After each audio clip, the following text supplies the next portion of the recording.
Utah's news leader. Fox 13 News starts now. Thanks for joining us tonight for a special digital broadcast of Fox 13 News. I'm Brian Schnee. We begin with an update in an alleged hazing incident done by 3 students from Ridgeline High School. The Herald-Journal is reporting the Cache County Sheriff's Office is recommending the 3 athletes, 2 seniors and a sophomore, face felony criminal charges. Officials say the incident happened on August 19th on the bus as they were returning from an out-of-state sporting event. The 3 juveniles have already faced disciplinary action from the school district, which included transfers to other high schools and a ban on participating in sports for a time. The Herald-Journal is part of the Utah News Collaborative, a partnership of news organizations in Utah that aims to inform readers across the state. The Davis School District is investigating allegations that a special needs student experienced abuse at Northridge High School. In a statement to Fox 13 News, the district says in part, quote, "As soon as we heard anything about the allegations, we placed 3 employees on leave.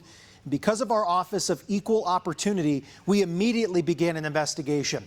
They also say they've been in contact with the student's parents. An update for you tonight. We now know the name of the 25-year-old man who barricaded himself in his home in Highland and is now in police custody. This happened yesterday afternoon near the intersection of SR 92 and SR 54. According to court documents, David Huntsman assaulted his mother, made threats to both of his parents, and barricaded himself in his room. A SWAT team spent almost the entire afternoon negotiating with Huntsman and ended up using a spray to take him into custody. He is now being held without bail and facing a domestic violence charge. A reminder to keep an eye on your speed after a 65-year-old driver was injured in a high-speed crash today. Salt Lake City police say around 8:30 this morning, there was a crash between a semi-truck and an SUV near 800 North, 3rd West.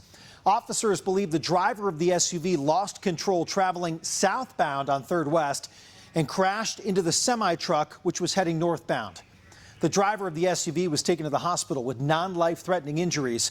Officers want to remind everyone to drive safe, saying this crash could have been far worse. Bikers Against Child Abuse celebrated its 25th anniversary today.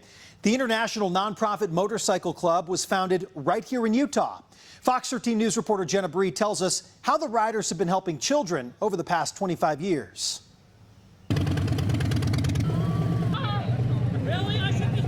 If this organization exists when I was a little kid, things would be a lot different. The kid doesn't just ride for the thrill of it. He gets on his motorcycle every day to make a difference in a child's life. We are their family now.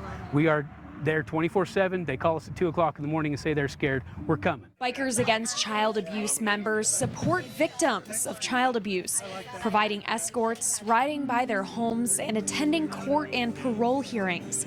State President The Kid says the founder of BACA had a child who didn't get better with therapy, so he introduced his child to bikers. Slowly and progressively, the kid decided to be a kid again.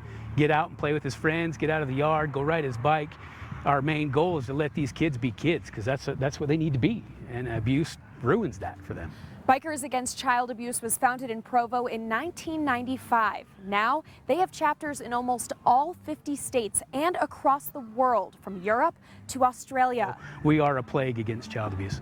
To many riders, child abuse is an issue that hits home. I've had experiences in my life with people that I love who have gone through some abuse, and I don't want to see a child go through that alone. If we can do something to help them, I'd like to be there to help them. Tammy Hinkle says she's loved motorcycles forever, but since joining BACA, she feels she's serving a purpose every time she gets on her bike. I could have the 2 things that I love the most, riding bikes and helping children. In Orem, Jenna Bree, Fox 13 News, Utah.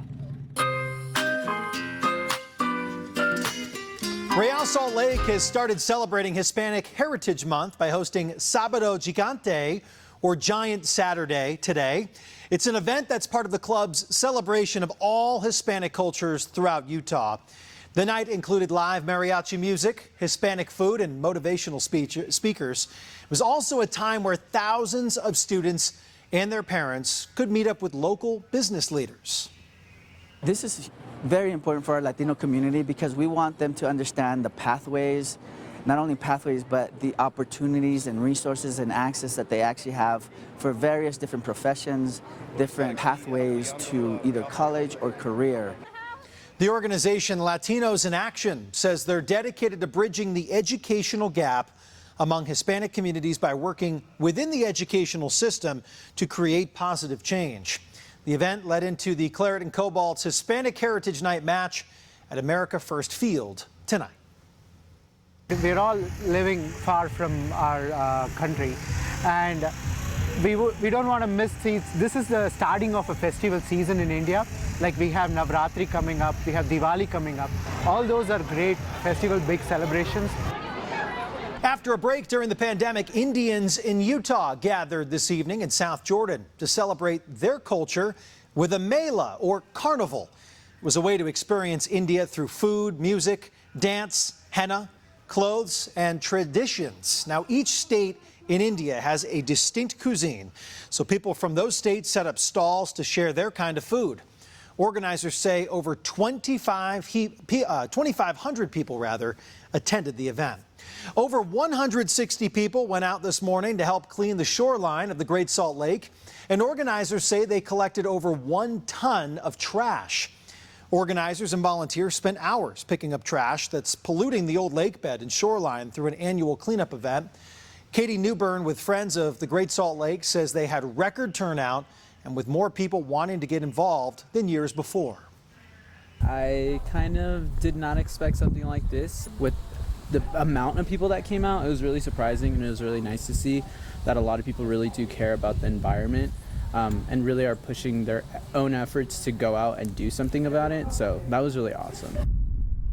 Volunteers collected tires, mattresses, plastic, rusted chains and pipes, pieces of a truck, and more. And some say they hope cleaning like this can become a habit to help the environment.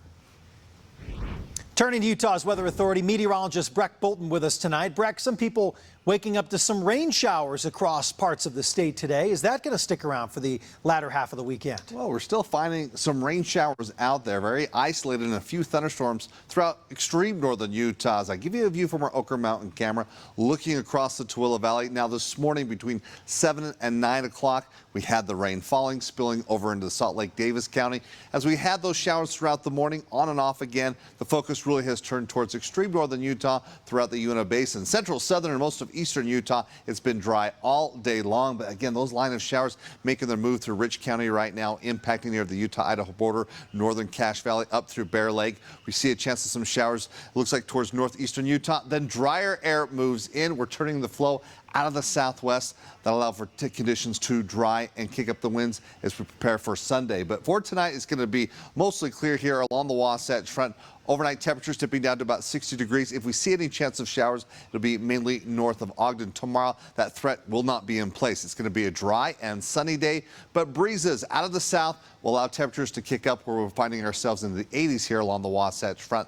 Low 90s through St. George. There's a chance of some rain showers with our next storm Wednesday. That'll drop temperatures, but should dry out nicely for next week in northern Utah. We're heating up actually into the 90s by Tuesday. Then we bring in the rain, dropping temperatures back down into the 70s. We'll hold on to the 70s heading into the weekend. So more rain in the forecast, not for tomorrow, but by the middle of the week. Brian?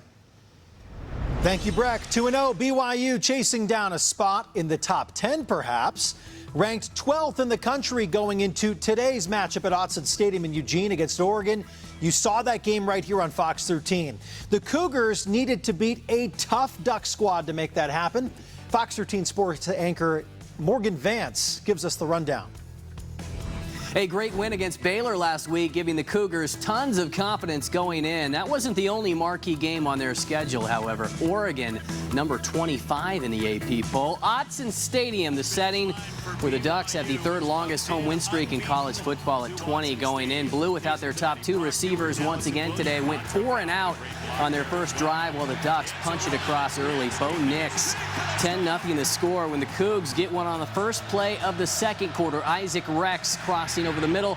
Jaron Hall has him for a 28-yard connection, but the momentum got squashed almost immediately. Nix lets her fly, and Troy Franklin going to come down with this ball at the 1, leading to another Nix keeper. Jake Oldroyd missed the 2 late kicks last week, had a chance to find his groove again this afternoon, but misses from 38. His 3rd straight miss could have gotten BYU back within a touchdown, and then to end the half here, they add another one. Nix to Terrence Ferguson. Oregon scored on their first 6 drives of this game. Big gamble here. BYU 0 for 4 on 4th down today. Chris Brooks short, handing the ball over to the green and gold at BYU's own 35, leading to more Nix. To Ferguson again. 38-7 the score after 3 quarters. Hall did find Cody Epps to begin the second, and then the defense makes a play tipped into the arms of Ben Bywater. The only turnover of the game for either team, which set up Brooks. All of a sudden, it's 38-20. The conversion making it a 2-possession game, but Hall's back end zone try not close.